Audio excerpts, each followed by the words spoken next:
So, hello.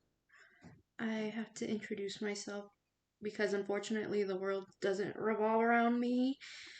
Um, though if you don't know me, my name is Danielle, or if you do know me, my name is Danny Rose, DeLoca, Danny Boy 69696969.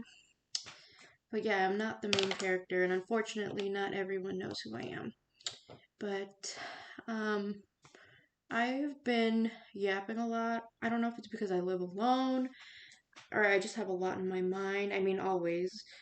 But I just wanted to start little diaries on stuff. You know, I just have a lot to say. I think, and manifests itself into something like this. But yeah, I wanted to title this one "How Did Funny People Become Funny?" Something like that, because I recently heard someone say, and we've all heard this, but I just heard it again. All right, it's not a get ready with me. I just happen to be getting ready. Um, Everyone has heard this of all the funniest people have been through the most trauma. You know, we've all heard that, whether you believe it or not. But um, I will say though, in my experience in life and meeting people, and then some of the funniest people that I know, they actually have been through a lot. Um, I believe it. I think trauma builds a lot of resilience, and I'm referring to stand-up comedians. It takes a lot of courage to go up there because you run the risk of being harassed, heckled, and just, people just hating on you for no reason. I think that takes a lot. Trauma people have endured growing up, I'm sure, made them strong enough to step onto the stage. um, I've been through some stuff, and I'd like to think I'm a pretty humorous person, but I don't think I could do it. I always thought like, oh, that'd be cool, and do my little riffs and my raps here and there with people, and but and I don't mind performing either, but to me, it's just I I don't know. I think I don't have that self esteem built up or like, been torn down enough to build something from it. But yeah. Also, side note, and also with these okay, I've been yapping by myself so much. And and it leads to these tangents too. I'm like, oh my god, even by myself, I can't stay on topic. Whatever. But side note, I thought it was funny to record on like my low quality laptop camera just because I thought it was funny. If you're wondering what the fuck is this bitch recording on a fucking water bottle? No, it's just my laptop camera. Also, I don't have a lot of space on my phone. Um, Also, I love shitty quality because if you saw me on the iPhone camera right now, you'd be like, "Oh, it's worse than it is right now." And I don't want anyone to see that. I don't even want to be perceived, and yet I'm not gonna tell anyone that I'm posting. If you happen to come across it, that's fine. I'm not gonna fucking delete it because you saw it. I just I haven't been very expressive, I think, and I would appreciate, just putting some of my mind out there, and eventually, providing the advice that I can provide. I don't always take my own advice. I think I have some pretty decent advice. But but yeah, back to like I think everyone knows by now, like, oh, it takes some trauma to do comedy, I guess, or be funny. I think that's how most funny people are. They've just been through their stuff.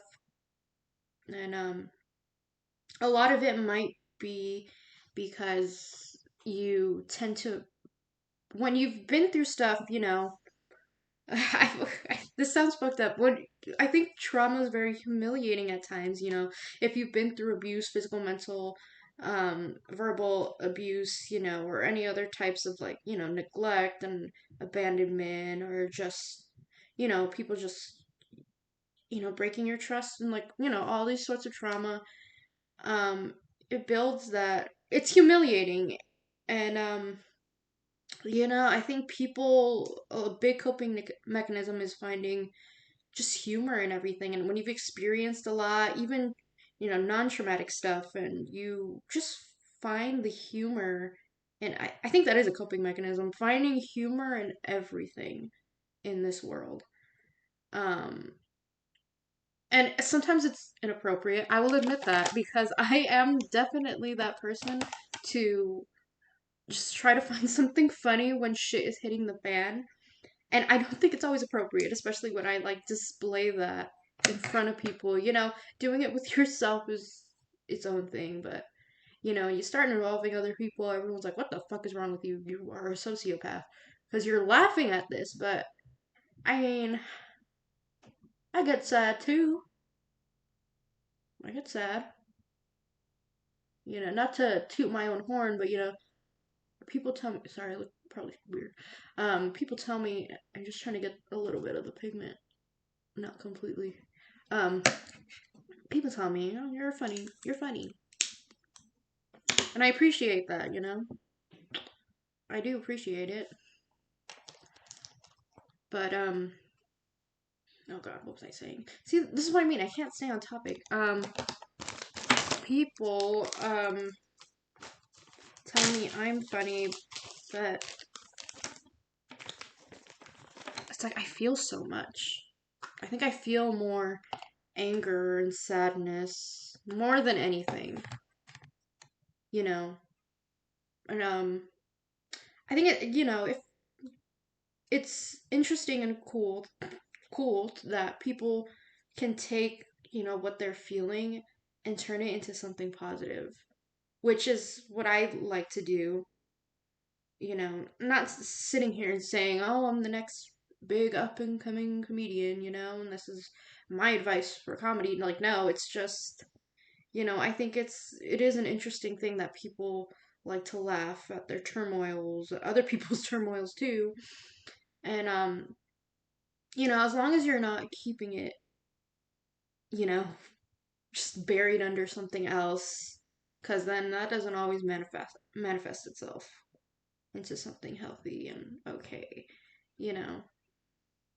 Um, but I think the reason I even wanted to talk about it was, yes, someone had said this recently of like, oh, like the best comedians are the most traumatized, whatever. Someone had said that recently, and it just had me thinking about how um we find we can find the beauty in, is comedy beautiful? Next question. We can find some sort of happiness in what we've been through, and um it sucks. It's unfortunate. Like I said, some of the funniest people I know, they've been through some stuff.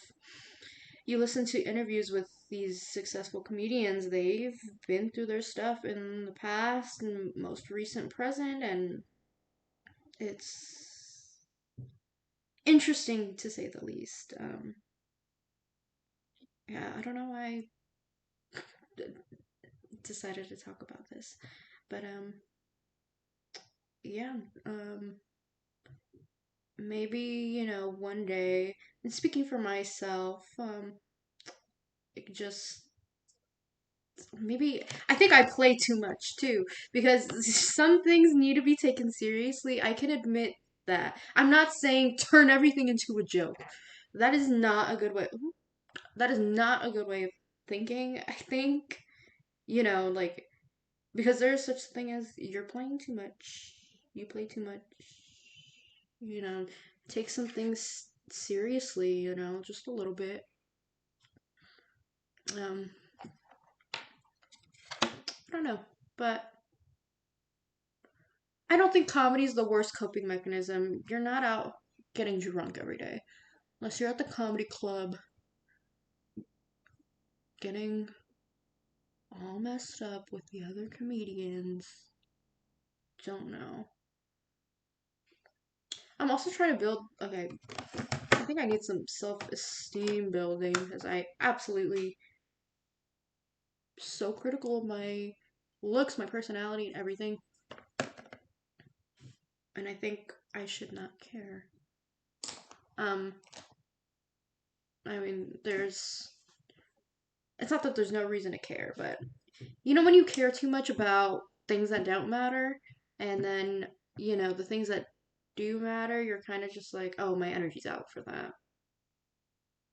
And then it's like, oh, you could be doing something better for yourself. But yeah, I feel like I yap so much and I just want to put out my thoughts. I think it's cool. And I don't know. Um, well, hopefully see ya again. Um, I don't know. This is just for me, but yeah. All right.